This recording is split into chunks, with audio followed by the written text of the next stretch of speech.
Hi ஃபேம்ஸ், இன்றைக்கி நம்ம ஒரு புது எடிட்டோட வந்திருக்கோம். அந்த எடிட்டோட ப்ரிவ்யூ பார்க்கலாம்.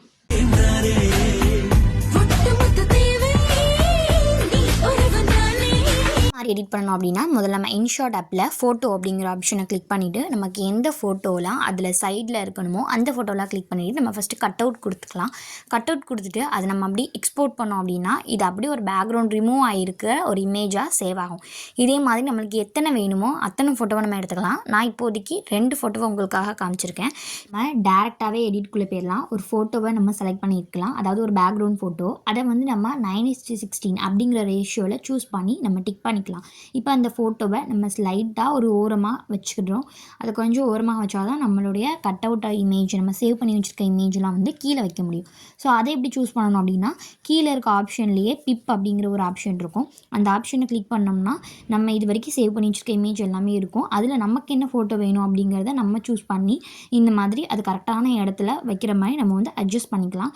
அடுத்த ஃபோட்டோவையும் அதே மாதிரி அங்கே ப்ளூ கலர் ஆப்ஷனில் பிப் அப்படிங்கிற ஆப்ஷனில் இருக்குது. அதே மாதிரி கிளிக் பண்ணி நமக்கு என்ன ஃபோட்டோ வேணுமோ அந்த ஃபோட்டோவை நம்ம வந்து சூஸ் பண்ணிக்கலாம். இந்த மாதிரி பண்ணும்போது உங்களுக்கு அதில் எதுவும் ஜூம் பண்ணணும், இல்லை அதில் எதுவும் நம்ம சேஞ்சஸ் கொண்டு வரணும் அப்படின்னாலுமே நம்ம அதை எடிட் பண்ணி கொண்டு வந்துக்கலாம். இதே மாதிரி நம்ம வந்து ஒவ்வொரு ஃபோட்டோவாக நம்ம எடுத்து வச்சுருக்க 5 ஃபோட்டோவையுமே இதே மாதிரி பிப் அப்படிங்கிற ஆப்ஷனில் வச்சு நம்ம ஒவ்வொரு ஃபோட்டோவாக சூஸ் பண்ணிக்கலாம். இந்த மாதிரி சூஸ் பண்ணும்போது நம்மள எதுவும் மாறணும் அப்படின்னாலுமே நம்ம மாற்றிக்கலாம். சில ஃபோட்டோஸ் வந்து பின்னாடி மறைஞ்சிச்சு அப்படின்னா நீங்கள் ஜஸ்ட் அந்த இமேஜை கிளிக் பண்ணாலே போதும், அது வந்து முன்னாடி வந்துடும். அதாவது இப்போ நான் கிளிக் பண்ணுற மாதிரி கிளிக் பண்ணாலே போதும், அது பார்க்கவே ரொம்ப அழகாக இருக்கும். நீங்கள் ஜூம் பண்ணால் ஜூம் பண்ணிக்கலாம், இல்லை கம்மியாக்கணும் குட்டியாக்கணும் அப்படின்னா கூட ஆக்கிக்கலாம்.